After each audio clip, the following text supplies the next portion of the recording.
With HomePod, Apple's entering the smart speaker market way behind Amazon and Google. And while the speaker sounds fantastic, it's also frustratingly limited and frankly unfinished. HomePod is made for music. I mean, this dense little round blob sounds really impressive.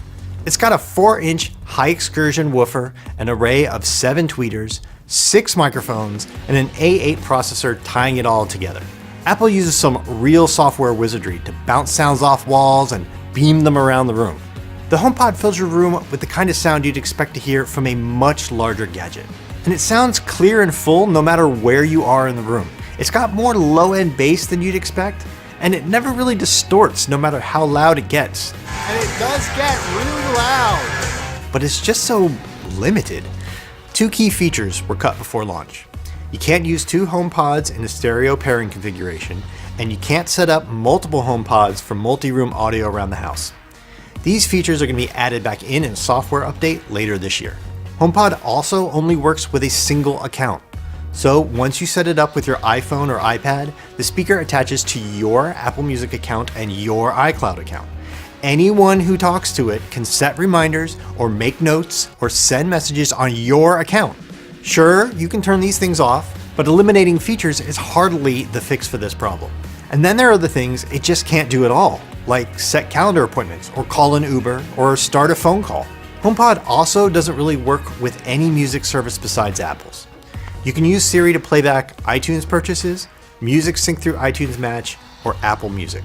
And for those, it works great, and it hears your commands really well even when loud music is playing. But the speaker doesn't work with Spotify or Pandora or any other service. You can use those on your phone and then send the sound to HomePod with AirPlay, but if you're going to do that, you might as well get a Bluetooth speaker. Did I mention this isn't even a Bluetooth speaker? It has Bluetooth 5 compatible hardware, but it's only used during setup, which, by the way, you can only do with iOS devices. At least setup is faster and easier than any other smart speaker I've used. And don't get me started on how downright dumb Siri can be sometimes. Hey Siri, what time is it in Pyeongchang? Sorry, I don't know where that is.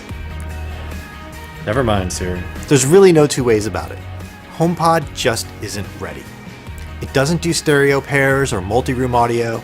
It doesn't differentiate between voices. And Siri is downright frustrating for everything other than controlling Apple Music. I want Siri to work with other music services, but even if it never does, Apple should allow the HomePod to work as a Bluetooth speaker.